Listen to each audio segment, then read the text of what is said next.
You saw the sky turn orange. Maybe it was last summer. Maybe it was the summer before that.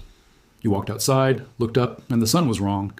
Not the normal wrong, not clouds, not haze, something deeper, something that made the whole world look like a filter someone slapped on a photo. And you thought, okay, there's a fire somewhere. That's the smoke. And you went back inside. That was the right call. But not for the reason you think. Because here's what nobody actually explains when the sky goes orange. The fire that caused that, the one burning 150 miles away, that fire already put something in the air above your city. Something you can't see. Something that's been in your lungs since this morning. Something that, according to researchers at Yale University, kills over 11,000 Americans every single year. The official wildfire death toll counts roughly 10 people per year dying from the actual fires. 10 people. The smoke from those same fires kills 11,000 more, 1,000 times higher, and almost nobody talks about it. That's what this video is about. Not the fire, the smoke. Where it goes, what it does, and what you can actually do. What wildfire smoke actually is, most people picture the gray stuff that comes off a campfire. It smells like wood, stings your eyes. That's not what this is. When a large wildfire burns, it's not just burning trees, it's burning everything. Homes, cars, plastic, foam, synthetic materials, the paint on the walls, the chemicals in garages. All of that goes up. What drifts over your city is what the EPA calls a complex mixture. That mixture contains fine particulate matter, or PM2.5. But it also contains polycyclic aromatic hydrocarbons, carcinogens, heavy metals, benzene, and formaldehyde, and ozone. The number 2.5 refers to particle size. A single human hair is about 70 micrometers wide. These are 30 times smaller. Your nose and airways have hairs and mucus to catch particles. PM2.5 is too small. It goes past all of that, all the way down into the alveoli, the tiny air sacs at the bottom of your lungs where oxygen enters your blood. And then it crosses over too. Those particles enter your blood. They circulate, your immune system launches an inflammatory response. Wildfire smoke, PM2.5, is not the same as regular city air pollution. It is somewhere between 7 and 15 times more damaging. Now, why does the sky turn orange? Normal daylight looks white because it contains all wavelengths of visible light. When sunlight hits air molecules, blue wavelengths scatter in all directions. This is called Rayleigh scattering. That's why the sky is blue. Smoke particles are larger. They absorb the blue wavelengths, while the longer reds and oranges pass through more easily. So you're seeing a literal filter. The blue end of the spectrum has been absorbed. What's left is the red-orange end. And the density required to produce that effect visually, to actually change the perceived color of the sun from 100 miles away, is not a small amount of material. That is a massive volume of particles suspended in the atmosphere above your city. You are breathing a fraction of that. Now, here's where it gets even more interesting. Large wildfires don't just produce smoke, they create weather. When a fire is intense enough, the heat it generates creates a massive convective column, a chimney of superheated air rising rapidly from the fire. That column pulls in air from the surrounding area, which feeds the fire more oxygen, making it burn hotter and the column rise faster. If that column gets tall enough, moisture in the air condenses around smoke particles in the upper atmosphere and forms a cumulonimbus cloud. Because it's generated by fire, scientists call it a pyrocumulonimbus, a fire cloud. These things are genuinely terrifying. A pyrocumulonimbus can generate its own lightning, which then strikes dry land around the fire perimeter and starts new ignitions. It can generate downdraft winds that change fire direction unpredictably, making a fire moving east suddenly push north with no warning. And critically, it can loft smoke and particles to the upper troposphere and lower stratosphere, where they travel thousands of miles. That's how smoke from Oregon ends up in New York. How the Smokehouse Creek fire in Texas sent plumes to Alaska and Quebec. One fire. Texas. Smoke over the Hudson Bay. What it does to your body. Now let's talk about the actual damage. Short-term exposure, or meaning days of smoke events, produces effects people associate with bad air quality. Coughing, wheezing, shortness of breath, irritated eyes and throat, headaches. If you have asthma, it triggers attacks. If you have COPD, it accelerates symptoms. Emergency room visits for respiratory issues go up significantly. Pediatric asthma emergency visits increase by over 30% during active smoke events. 30%. That's not a marginal uptick. That's nearly a third more kids in the emergency room struggling to breathe. But here's where the conversation almost never goes, and it should. The long-term effects. A 2026 study in the Journal of the American College of Cardiology found that long-term wildfire smoke exposure significantly increases cardiovascular hospitalizations. This impact is especially severe among older adults in the United States. We are seeing a direct link between the sky and the heart. Understanding these fire clouds is no longer just about weather. It is about the long-term health of our communities. Not just respiratory problems, heart disease.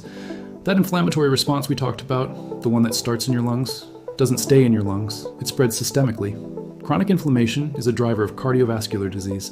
Your arteries respond to circulating particles and inflammation markers, the same way they respond to other cardiovascular risk factors.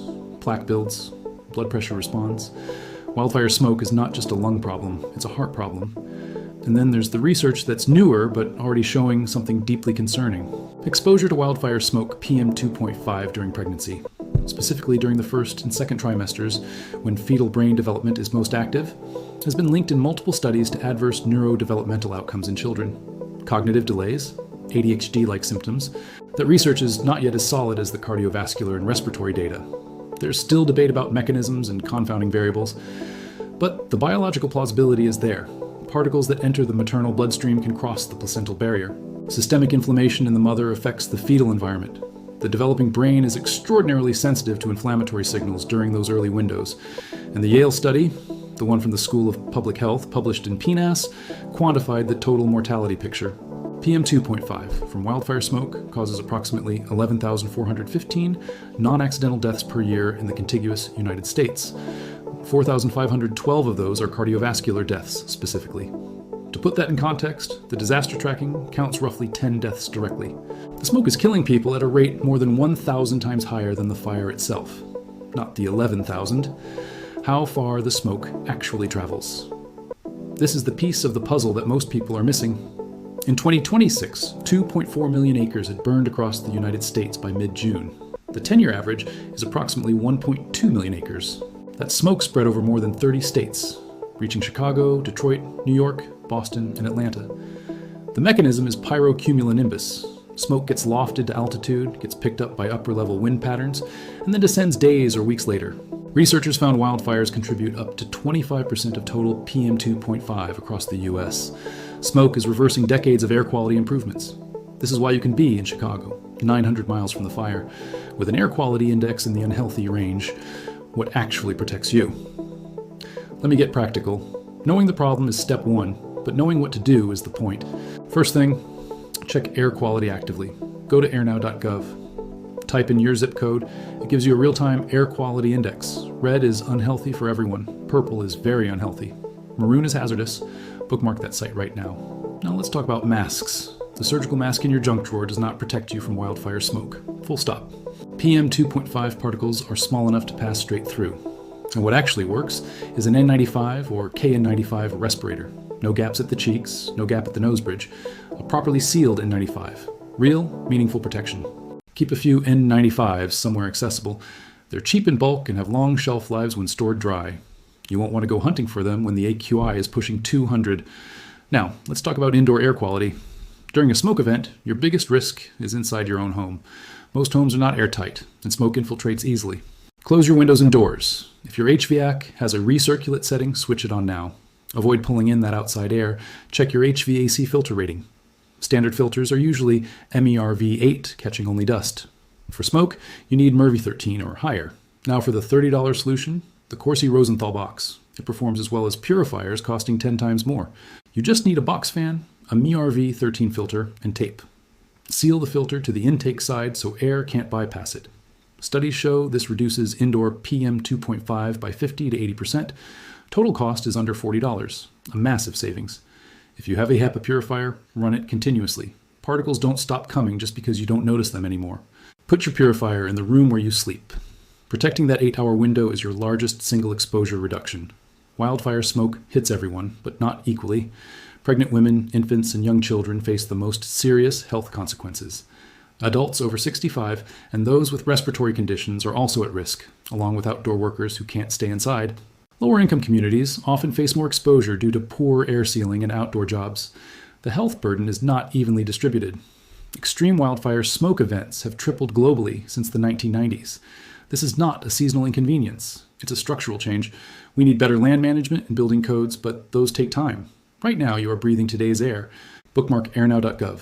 Check it daily during fire season. Make it a habit, just like checking the weather. Get N95 masks and keep them accessible. Protect the most vulnerable members of your household first during smoke events. The orange sky isn't just a backdrop for photos. It's a signal. Now you know what to do when you see it. Share this with someone who's been brushing off bad air days. Feeling fine is not the same as being fine.